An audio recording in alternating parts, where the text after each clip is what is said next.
Hi, how are you? Hi, how are you? Hi. Yes. Not when Neal says yes. Hey, that's Neal. I'm Jen. Can't. I'm Jen. He's Neal. We're in a relationship and we talk about reality TV. That's what this Or podcast whatever the is heck about. we want. Damn, I'm the actual rebel. So that statement, if you're like, oh, I'm really gonna like his dominant presence, rule follower McGee over here. We're doing a reality roundup. Because we have a lot of shows that we've watched that we haven't talked to you about. Yes. Boy, we have opinions. Starting with... What should we start with? Destination X? Yes. So we haven't talked about that for a couple episodes, right? Yes. The final 5 and then the final 4 episode. Right. So spoiler alerts from here on out. There will always be potentially up-to-date spoiler alerts on our... I was going to say channel, whatever this is, on our podcast because we talk about the whole episode. Right. Disclaimer. Right. Guys, if you like it here, could you like and follow and subscribe, please? We would love to hear from you also. So, like, if you want to leave a comment or a rating. We've gotten a couple comments telling us what we should watch in the future, so we definitely read those. Someone did suggest Next Gen NYC, yes, right? Yes. So, like, we love a good mess. I know you feel weird about it because you're like, hey, we're in our mid-30s, we're millennials, we're automatically going to hate on these spoiled rich kids. Yes. Like, they're in their early 20s. Like, the least relatable reality show we could watch. Like, we need to stick to the Housewives. Yes. I'm ready to watch it. What else have we been watching? We watched the first episode of Beyond the Villa. We've talked to you guys about that a little bit. We hear you, everyone, that you're not into it. We're not into it. We are going to finish watching it, obviously. Oh, but the big drama, if we're going to talk about a roundup, yeehaw. We were going to start with Destination X, but we can go to Love Island or Beyond the Villa. What's the big drama? Kenny and Janae broke up. Like Brimstone and Fire broke up. Like everyone in the world has unfollowed Kenny. Like first Leah and Serena unfollow him. So you're like, ooh, it's bad. The Powerpuff Girls immediately jumping into action. Leah apparently is on vacation with Miguel right now for their 1-year anniversary, which would be now. Yes. Since they got together in the summer last year. So like girl paused her vacation to get on Instagram to unfollow Kenny. That's one thing. Then we follow up the Powerpuff Girl men unfollow Kenny. Miguel unfollows it. Miguel, who is our unproblematic king, yes, took the time to unfollow Kenny. Cordell, who's busy making money, making TV shows, took the time to, I think he did, or did he stay neutral? Someone stayed neutral. Kendall kept following him. No, yeah, definitely. No, Cordell definitely him. Unfollowed. Oh, the big Ariana Maddox. Dang. Well, if anyone's gonna unfollow a cheater, it's gonna be her. So I'm immediately like, well, oh my gosh, he cheated. And obviously at this point, everything is alleged. There are whispers from their camp that no, it was just a breakup and there was no cheating involved. Hello? Well, what did you see the video? There are receipts. Did you see the video of them dancing? I did. And he's checking his phone. But she's also talking to... I think they're already mid-discussion at that point. I think something has already happened and they're trying to, like, play it off. Apparently, allegedly, according to someone on some social media post, their friend / sister, I think. And then another one came out of their friend being there. Yes. Was at David Dobrik's party. First of all... We're not Dave Dobrik fans. The cast of Love Island being at a David Dobrik party is peak 2020s I want my money back. Ew, all around ew. And I know I'm indulging in this entertainment, so I am a hypocrite. But, like, ew. So they're at David Dobrik's party. Word on the street is that his sneaky link was there. The girl, his mistress, was there. And she sat Janae down and told Janae everything. And Janae, very loudly, very publicly at the party, confronts Kenny about it. There is a big blow up. And they are broken up. No ifs, ands, or buts about it. Doesn't it have to be that bad for the host of the show to unfollow you? Or though Ariana does strike me as a girl's girl in the sense that, like, she probably made really good relationships with those three girls. Well, what else could it have been, honestly? Like, right, he already doesn't want to live with her. Right, Kenny, and he's a good dude. So, like, the only other thing it would go to is, like, geez, he, like, punched her in the face on the dance floor or something. Like, did something just objectively bad, which let's assume that that's not the case. It's gotta be cheating. Right. People have already found the alleged mistress on Instagram. Okay. She's probably going to parlay this into a grifting career. Yep. God works hard. The devil works hard, but Gen Z works harder. Okay, Destination X. You're just gonna, like, be like, see you later, alligator? Well, I mean, what else? Also, Amaya and Brian, there was word that they were broken up, but they have posted themselves that they are together. We'll see by the reunion in Okay, so if we're going to talk Destination X, then the perfect segue from Love Island is to talk about the love connection. Yes, we can do that. So, throughout the whole season, it was Shane and Allie. And Allie got, spoiler alert, eliminated in the final 5. So it was just her and the 4 boys. And it didn't come down to a location thing. They stayed in Venice, and they did like a... It was cool, actually. Yeah, like, here are 10 cards. The person that picks the card that's farthest away from Venice loses. And it gets down to Rick. But it was like the names of notable, like nicknames for notable locations. Yeah, so you don't know the exact place. And you still, I think, don't know exactly where you are, right? Or no, at that point, they know they're in Venice. Right, never mind.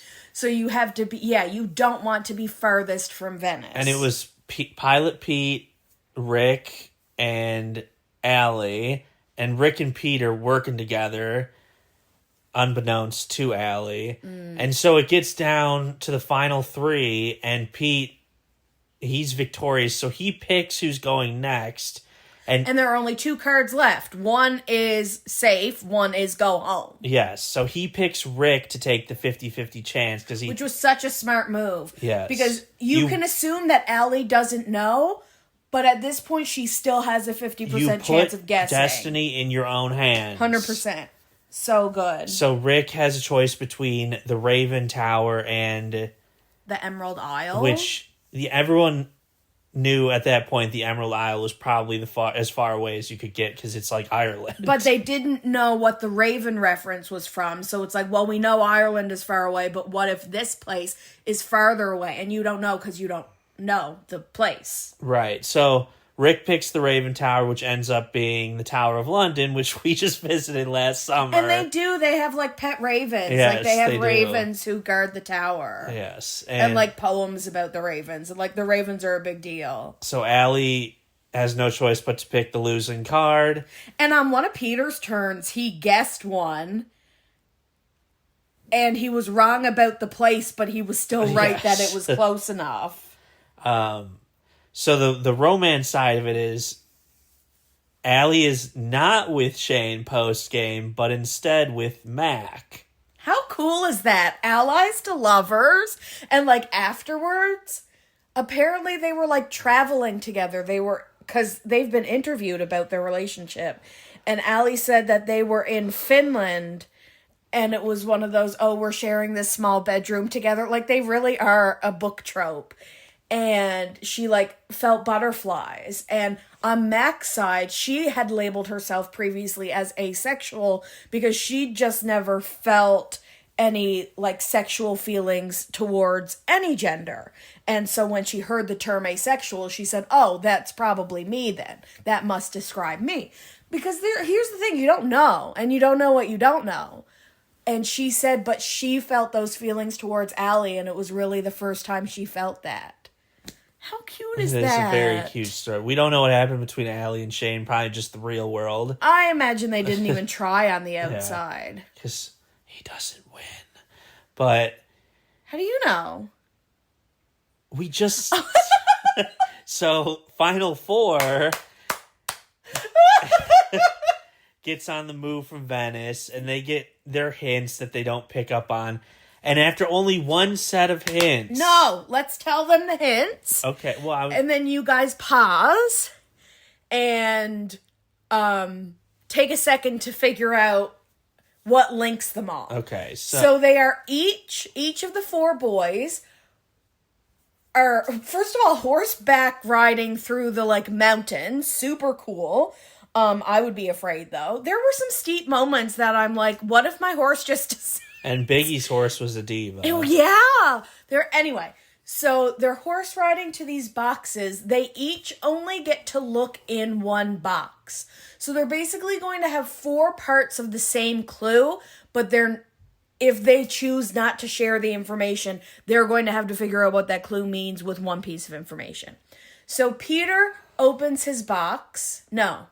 Rick does first. Opens his box, and it is 3 ring boxes. Open ring boxes. Well, 2 of them are open and there's nothing in it, and 1 of them are closed and it says MM. Peter opens his box, and it is 4, like, garden shovels in sand. Shane opens his box, and it's a box full of artichokes. Which, by the way, he spends, like, a long time trying to identify the name of this food. Yeah. Like, a long time. And then Biggie's box is full of golf balls. Just full of golf balls. So, golf balls, artichokes, gardening, shovels, and ring boxes.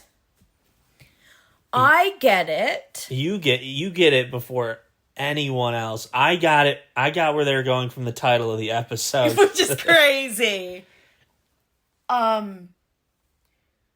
So Peter is the first to say, well, these are spades, and there's 4 spades. And I'm like, oh, that's good. And he's like, so like 4 letters, like niece. And I'm like, okay, no, now you suck. So Peter and Rick share their clues with each other. So they know about spades and diamonds. Oops, not diamonds. Ring boxes. Spoiler alert, I just spoiled it. What goes in a ring box? A diamond. Do you get it yet? Spades and diamonds? They didn't. Once I had spades and diamonds in my head, that's when I got it. Right. Even though I had all 4 of them. But I hadn't figured out how yet that I was like, oh, well, golf, what would that be? Clubs. And then artichoke hearts. So the 4 suits and a deck of cards. Right. So we're in Monte Carlo. But here's the funniest part. So after that, that's all the clues they get before they all go to the map room, and not a single person picks Monte Carlo. No. Shane goes to Milan for some reason. Biggie goes...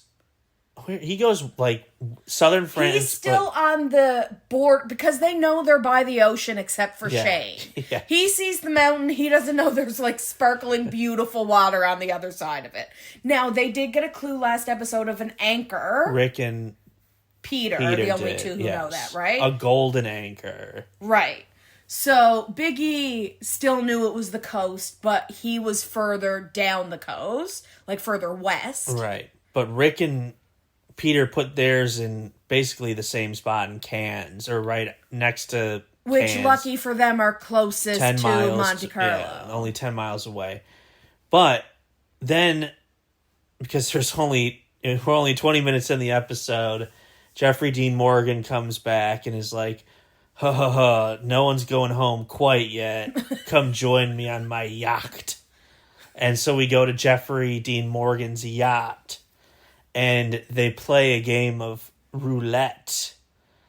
And it's This is cool too. they I still like don't know this where they too. are, and they can see the city and everything, and the marinas, and yeah, this is a little bit more complicated. So they each take a turn guessing red or black, and if you guess correctly when the marble is done, you can take a card from a pile designated move your own location or your own X, or move another player's X, and then you get a card that is more specific than that. So it's not just as easy as moving it. Like the cards, for example, well, let's go in order if we can remember it. Rick chooses move your own X, and his says switch with another person. So he makes it like it's Pete's such a good player, I'm going to switch with him, but he knows like they're in almost the exact same spot. So, and that they're aligned and that they know that, so it's safe to go there. Yes. And you also want Peter to have your space because you know you did a good space too. Yes. Shane doesn't guess correctly, so he gets skipped. Pilot Pete, he gets it and immediately goes for move another player's X. Because he didn't want to swap with Rick potentially to make it. He said he was going to wait to do that. Well, it makes more sense to wait until your second turn to try and move your X if you think of your X is in a bad place. Because every other player who goes before you could also be moving your X. Right. So it could all be meaningless. So Biggie... So what did Peter do? Was his swap... He just swapped Shane and Biggie. Yes. So we know at this point that Shane is in last place. So now they swap. Now Biggie is in last place. Biggie knows that Shane put Milan, and it can't possibly be anywhere near Milan. So Biggie knows that he needs to not be stuck with Shane's location at the end of this game. But Biggie guesses wrong. So he doesn't get a turn. Like, holy shit. You need a turn more than anybody. You're losing right now. Right. So then we do round 2, which is the last round. Rick guesses right again and does was it a move your own? And he moved closer? Wait, did they get 3 turns? No, they each only got 2. Okay. But they all got to play the second turn. Yeah, his was something just good, like... Move 10. I think his was just move 10 miles closer. Or 50 even. Move 50 closer. Could be. Yeah, and he was 10 miles out. I don't know. His was pretty inconsequential. Shane was move. He picked move another. Yes, and it was right? move an opponent's back to where they started. So he chose Biggie, which brought Biggie's X, which was originally Shane's X, back to... So now they're tied for first place. Peter and... Yeah, I think you're right that it was only move a few miles closer. No, they're tied for last place. Sorry, Shane... Peter and Rick are in first and second, and Shane and Biggie are tied for third place because their X is on the same location. Because that's how the cards have played out. And I'm like, well, now, Jeffrey, you didn't think about this, did you? How are the producers going to get their way out of this one? What's the tiebreaker going to be? That's what I'm thinking already. Peter, he might not have even gone. No, he did. Because he stood up and he was stressed out and he said red and he got red. 50 miles. Oh no, you know what it was? Somebody moved Biggie 50, when he was in Milan, moved him 50 miles away. Yes! Peter did that, I think. Did that, yes. That's what Peter did on his first turn. Yes. Was he took the last place spot and moved it 50 miles further, which is like hilarious. Yes. Like, we know you're far away, but let's like boop boop get you all the way out there. But then it was reset anyway because they were tied for third. So what? I don't remember what Peter's second one was. I don't think it was. I think it just helped him move closer. Yes. So his was inconsequential. Then it was the final, Big E's final, so he's tied. He gets a Move My Own next because that's the only logical one. And his is like move 10 miles closer. So it broke the tie, and then Shane... I feel like he had to do something meaner to Shane's at some point along the way. I don't think there was only one that was like move 150 miles away, I believe. Whatever Big E chose, he just had to use on himself, and then automatically you knew Shane was going. Yes. That's the only thing, is that it wasn't like there's no cliffhanger about it, because you know who's going. Yeah. So Shane goes home, and then Jeffrey Dean Morgan reveals, hey, you're in Monte Carlo. That's awesome. And now you're all going to the final. So the final is this week. So that's sad when that's over. Jeffrey Dean Morgan's a great host. Yeah. And we think they can get one more season out of this. Yes. Pump another one out. One more. And then you're out of places anyone would recognize. Yes. Unless you can really depend on people studying. True. So then we'll do a quick aside to MasterChef. Your fave. So they had another team competition where they had a bunch of... Like outside the kitchen, which is our fave. 60 people go on a 45-minute train ride, get served in a amuse-bouche on the train, and then come back after the 45 minutes to a Michelin star dish. So another outdoor cook after last time we had someone pass out in the Australian weather. So the teams were picked. The captains were one of the actually both the couples. The couples that competed in the head-to-head in the first episode. The bartender couple, Jesse. Yes. Is it literally Jesse and Jess? I think that's their names. It could be, yeah. And then the wife who fainted the last episode, even though she and her husband did really well. Yes. So, one team, which was, oh my gosh, who made the Julio and his wife. But who made the duck and who made the filet? One team had to make a filet, and then one team had to make a duck. So, two difficult proteins for 60 people. Outside. And then the amuse-bouches were a crab souffle kind of thing. And then a tuna crisp. Yeah. Raw tuna. No, it wasn't raw. Seared tuna on, a crisp. And... which to me is a crab souffle that grosses me out. I feel like the tuna had the advantage because it looks more interesting, it tastes more interesting. This is why I don't know how I feel about a cook challenge like this where their dishes are told to them. First I thought I liked it, but so much goes into choosing your dish. Yeah. And choosing your protein, and then Gordon comes over and he tries it and he shits on it, so you have to choose a whole other different side. I know they have already done that this season, but I just feel now between the duck and the filet, I don't think there's a clear winner.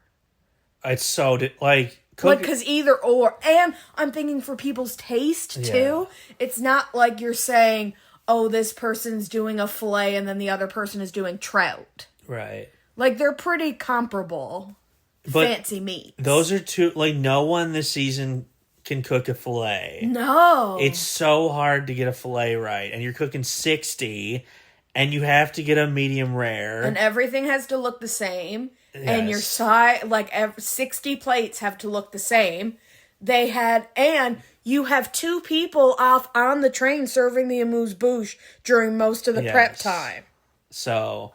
you're down 2 people. So the Taco Brothers went on the train, and Julio and his wife went on the train.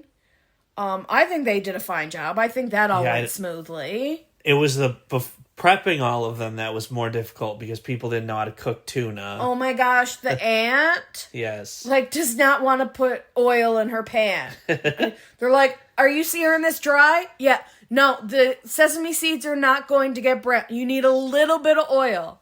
and she doesn't put any in. A little bit of oil. They look at the team leader and are like, you need to tell her she needs to put oil in it. And like the whole scene, she still hadn't oiled that frying pan. Yes. That was crazy. But they end up getting through that, and they were the Duck. Tuna and Duck went together. Tuna and Duck, yes. And because the brothers, they came back, and the team leaders, Jesse and... No. Yes, it was. Yeah, but I'm wrong that it's Tuna and Duck. No, it was because the brothers did the tuna. Who won? The blue team, the Duck and the Tuna. The brothers did the tuna. And then they put one of the brothers on Duck, and he's like, I've never cooked a duck in my life. Yes. Like, why are you doing this? Yes. And they ended up winning, which was surprising because when Joe was going throughout the people eating the food, I'd say 70-30 people were picking the filet. Yeah. But, oh man, we got to talk about the red team. So the crab souffle went off without a hitch. That team, you had Julio and his wife, who are probably the front runners in the competition. Mm-hmm. And then you had the couple, which were kind of middling, and then the two worst teams. Yes. And it showed. Yes. The couple couldn't lead anything. They were too hesitant to make any changes. The daughter and the mom were cooking the fillets and doing a terrible job. And they needed to be taken off of it way sooner. I think, and this is where the duo part comes in, I think we're really now seeing from the couple who the dominant person is. Like the daughter in earlier, the one where they had to spend 30 minutes and then switch. Yeah. She said that she was really uncomfortable working without her mom. Like it felt unnatural in the kitchen. So I think she's much more like the sous chef. So to put her and have her own responsibilities on the filet, there were a bunch of times the camera panned to her and she was just standing there like looking around, like pretending she was doing something, reaching for something, or she was in way over her head. I'm wondering with the divorced couple if he's in over his head. But then again, they're Italian, and Italian men can often really, like, they can make their sauce, you know? Yes. But I think he and then also the aunt are in a case where they're really good at doing what they know how to do.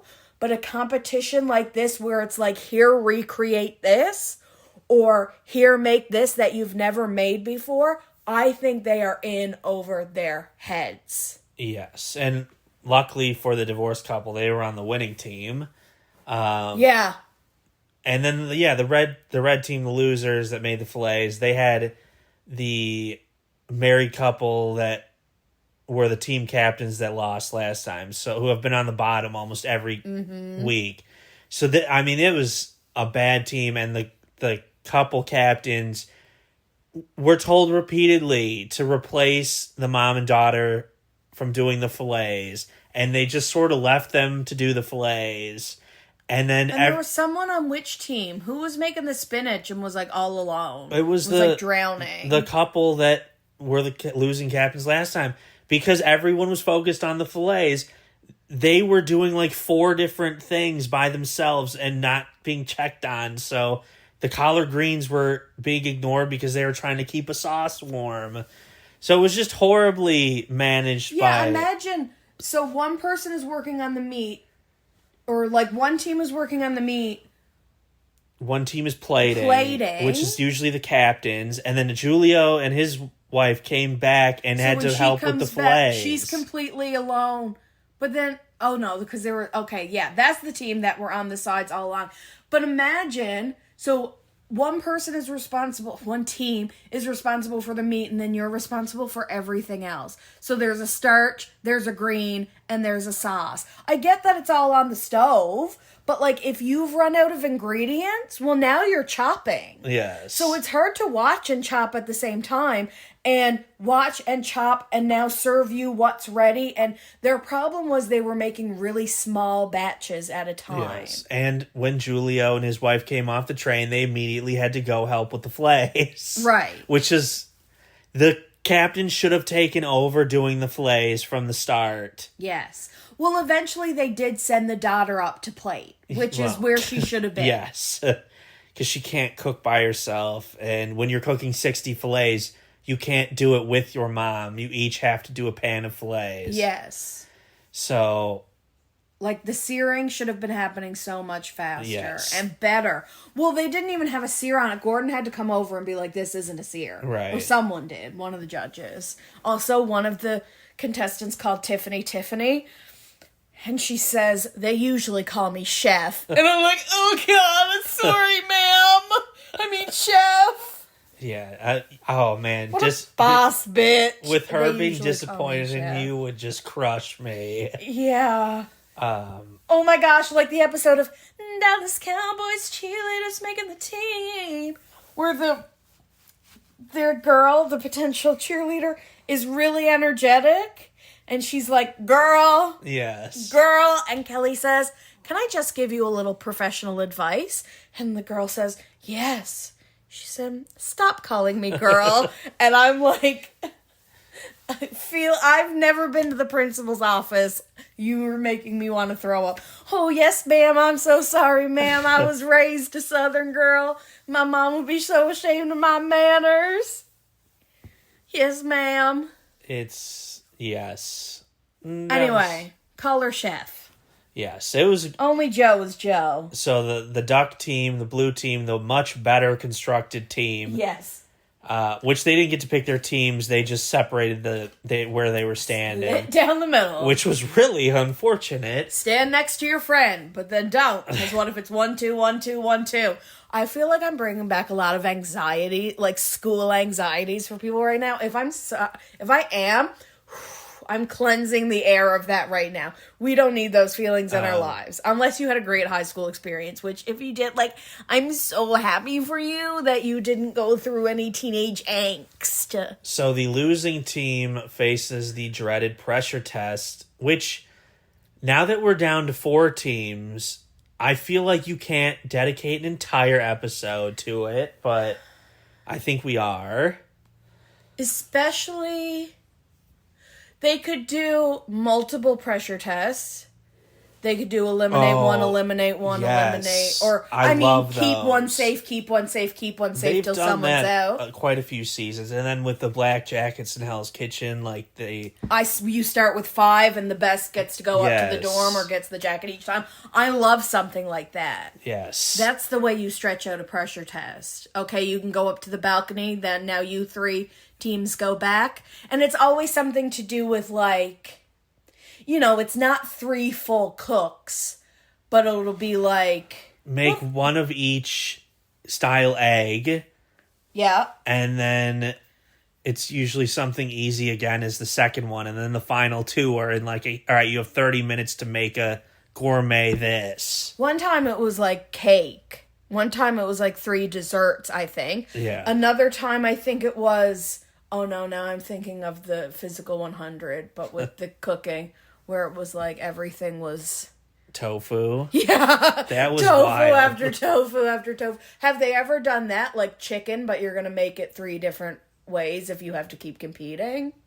Keep coming up with something better, keep coming up... No, I don't think so. That would be interesting. Yeah. Give everyone a whole chicken, and then you're have to make 3... You're going to have to use this every time. Yes. Yeah. That would be interesting. So you have to, if you suck, you have to have 3 ideas in your head because you're going head to head.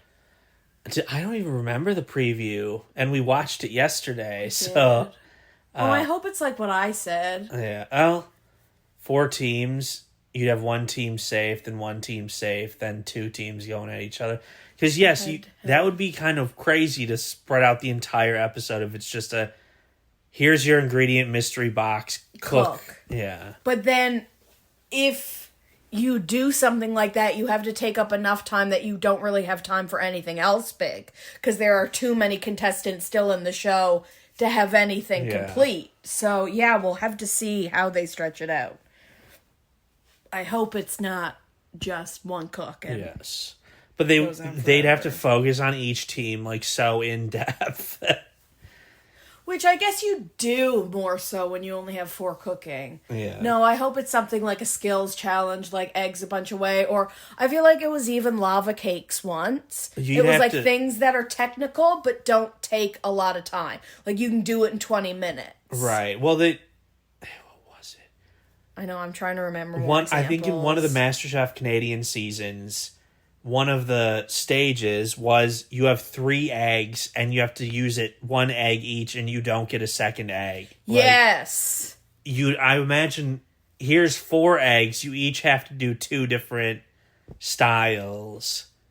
Although you can't really make an omelet with 1 egg, so.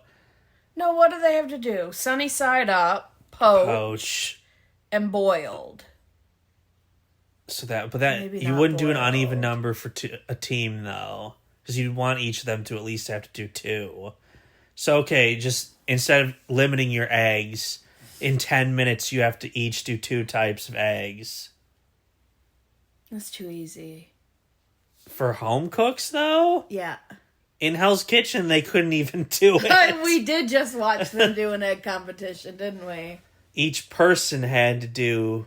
Yeah, they've also Or- done like cutting skills and stuff. I don't love that. That's like really subjective. I mean, not really, but like it's kind of arbitrary. Yeah. Like it's not taste. We're doing based. all this brainstorming, and they're literally just gonna have a mystery box and be an easy pressure test. Or like literally cook whatever you want. Yeah, well, you have to be perfect in a pressure test. Right.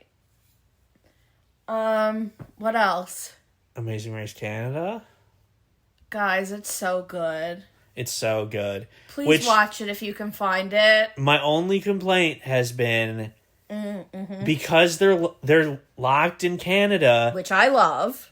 There are people that know, like they were in Vancouver this episode, and half the people are from Vancouver. So They're like, we know the way around. We know how to get there. Like on a self-drive leg, knowing your way around versus if they went off and they were all in India, it's like you probably, even if you've been here, haven't Right. been here and don't know your way around. Yeah. Yes, I do agree that home court advantage does change the game a little bit. yes, it's A lot of it. they fit a lot into this episode. lot. A lot. There was a hockey face-off, which showed the skaters versus the non-skaters. And I don't love a face-off. They sped through that.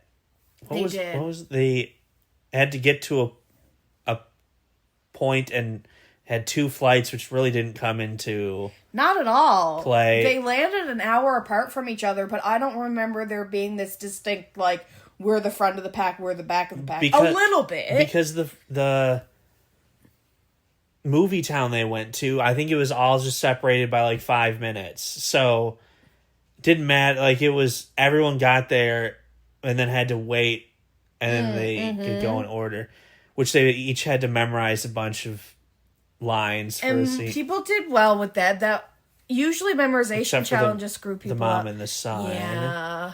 And then And she kept getting the same line wrong, and he was yelling at her, and then she was getting indignant that he was yelling at her, but he's like, I'm trying to tell you what the line is. That's not what you're saying. But they're also French, and I think their first language is French. So this is where also that comes in a little bit. Now, memorizing in English is hard. yes. There was a lot of memorization in this episode. And yeah, then they did the ice skating. It was a shootout where one team member was a goalie, one team member was a shooter. Best of 3. Neal and I had in-depth discussions of who would be the shooter and who would be the goalie. We both can't skate. We're both left-handed. I am an unproud Canadian. Oh, I'm a very proud Canadian. Canadians would be not proud of me. I'm a terrible ice skater. I don't think I've ever put hockey skates on my feet. But by the end of the conversation, I was convinced that I would be the better of the two of us in both roles. My confidence in myself is immeasurable. I think Neal, no matter what, could shoot the shot. I think you'd get the puck If in. you've seen Mighty Ducks 2, where they go to the like Junior Winter Olympics or whatever it was, They get Luis Mendoza from Miami. I'm a lot like him. I could probably blaze down the rink, but I can't stop. I don't know how to stop on ice skates. The 2 times I've ice skated in my life, I couldn't stop without running into the boards. But that's, besides the son, who was, really, really good, the guys who are, good, that's what they did. And it's you're doing too much. Yes. Now you can't slow your momentum, and you could have just wobbled your way up there and probably gotten a goal. Right. We're not talking about the best goaltenders of all time. One of them was just standing there. Just standing there. Another one, she was, cuddling the ground. Laying down. One had the legs to the side, so the whole bottom third was blocked, and then had her arms up, so, she was almost covering the entire goal. And I'm like, why isn't everyone doing this? It makes no sense.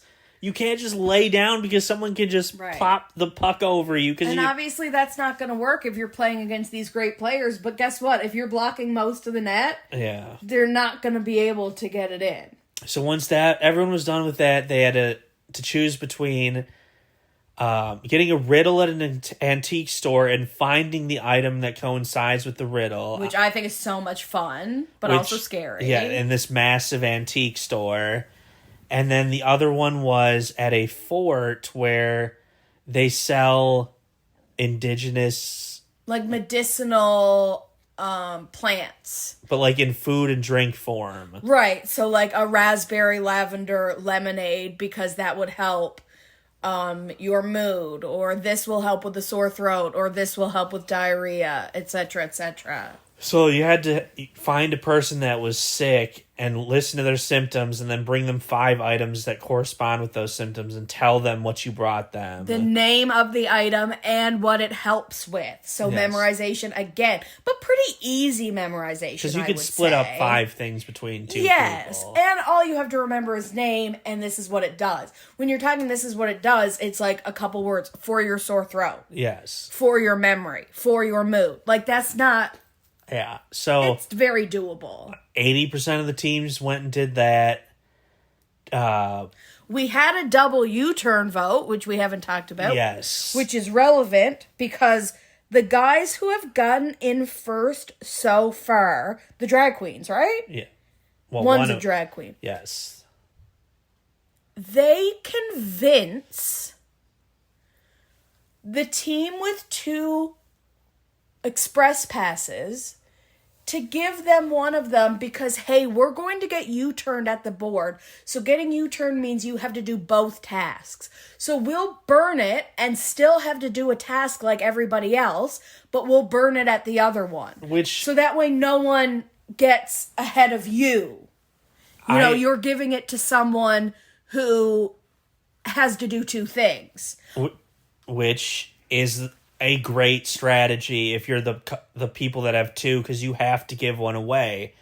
So making them burn it on a U-turn, there isn't a better strategy than that. Of course, giving it to one of the 2 people who are going to have to do both.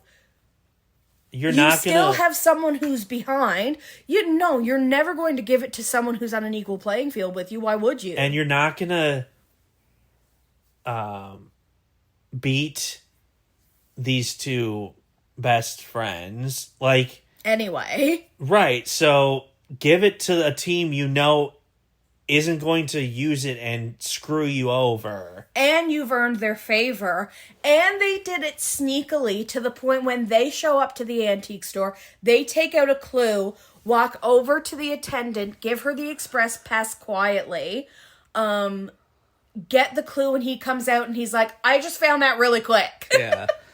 And then it's believable because maybe you did read the clue. It'll be wings on water, and then they had to find a duck, or find a memory maker, and she had to find a camera. So it is believable that someone could run in and get it in 90 seconds. And they're just letting you know, because this was the other team who had to do both, that the other one is really easy. So I thought that was nice of them to be hey, when you're finished here, you're going to be able to zoom through the other one. And so they end up, the besties. The Queens come in first. Yes. 3 in a row, hat trick. They were U-turned. Yeah. They came in first. But they used the express pass to bypass one of the U-turns. Yeah, well, they wouldn't have gotten first otherwise. It would have been Ika and Dimitri. Yeah, no. First? They would have not been first, but they're so fast at everything. It's crazy. They really are. So, the Short Kings end up going home. And I'm really sad about it. John said it. He said, thank you for bringing so much energy to the race. They gave such good confessionals and commentary. Their relationship was adorable.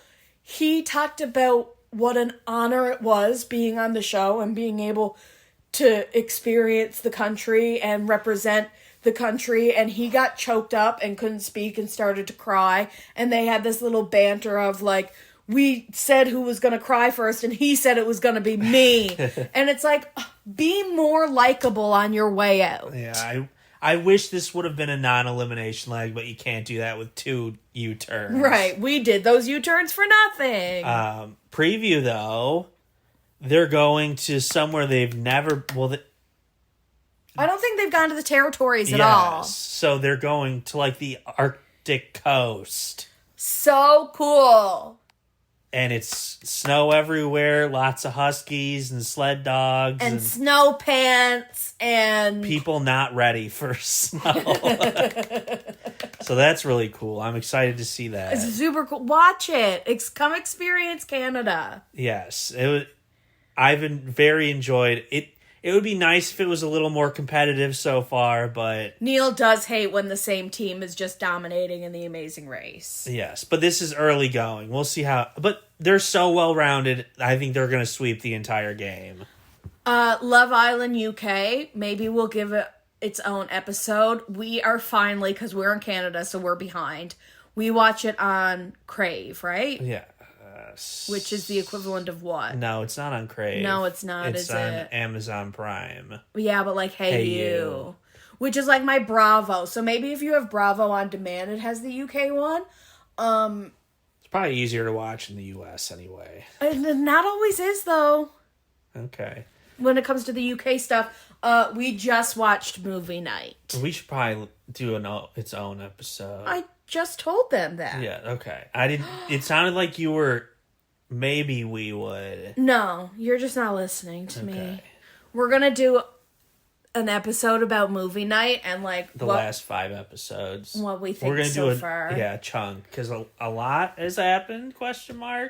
Enough has happened and we have enough thoughts as we always do. It's still going. This is so much longer than the US version. It's crazy. And it's really nice. It's only by 2 weeks, but that does feel like a lot because it started later. Yeah. Okay. As always, what else should we watch? As always, please come back and listen and tell us what you would hear. Like what you would like to hear about. Please. We love you guys. Bye. Bye.